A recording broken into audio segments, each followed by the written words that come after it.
আপনি কি কখনো কল্পনা করেছেন আমাদের এই ছোট্ট শরীয়তপুর জেলাটা বিপিএল এর মতো এত বড় একটা টুর্নামেন্টে কখনো অংশগ্রহণ করবে? আমরা যেটা কল্পনাই করি নাই সেটাই সত্যি হতে যাচ্ছে। শরীয়তপুর দুরন্ত ফাইটার্স তারা আমাদের শরীয়তপুর জেলার ক্রিকেটের প্রাণ ফিরিয়ে এনেছে।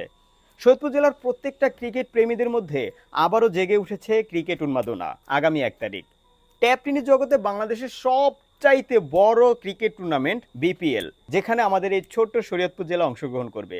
আর শরীয়তপুর জেলার প্রতিনিধিত্ব করবেন শরীয়তপুর দুরন্ত ফাইটার্স। আমাদের শরীয়তপুর দুরন্ত ফাইটার্সে খেলার জন্য সেই পাকিস্তান, সৌদি আরব থেকে তারকা প্লেয়াররা ছুটে আসছেন। শুধু তাই নয়, বাংলাদেশের মধ্যে যারা ট্যাপ টেনিসটা ভালো খেলেন তারাও আছে আমাদের শরীয়তপুর দুরন্ত ফাইটার্সে, এবং আমাদের শরীয়তপুর জেলার প্লেয়াররা তো থাকছেই। এই সমস্ত কিছু মিলিয়ে আগামী 1 তারিখ গাজীপুরে হতে যাচ্ছে বিশাল এক জমকালো আয়োজন। প্রথম ম্যাচ খেলার জন্য ছুটে যাচ্ছেন আমাদের শরীয়তপুর দুরন্ত ফাইটার্স।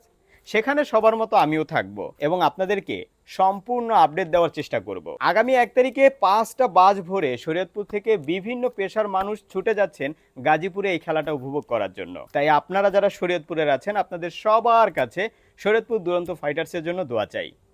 আপনারা সকলে দোয়া করবেন আগামী 1 তারিখে যেন শরীয়তপুর দুরন্ত ফাইটার্স জয় নিয়ে ঘরে ফিরতে পারে।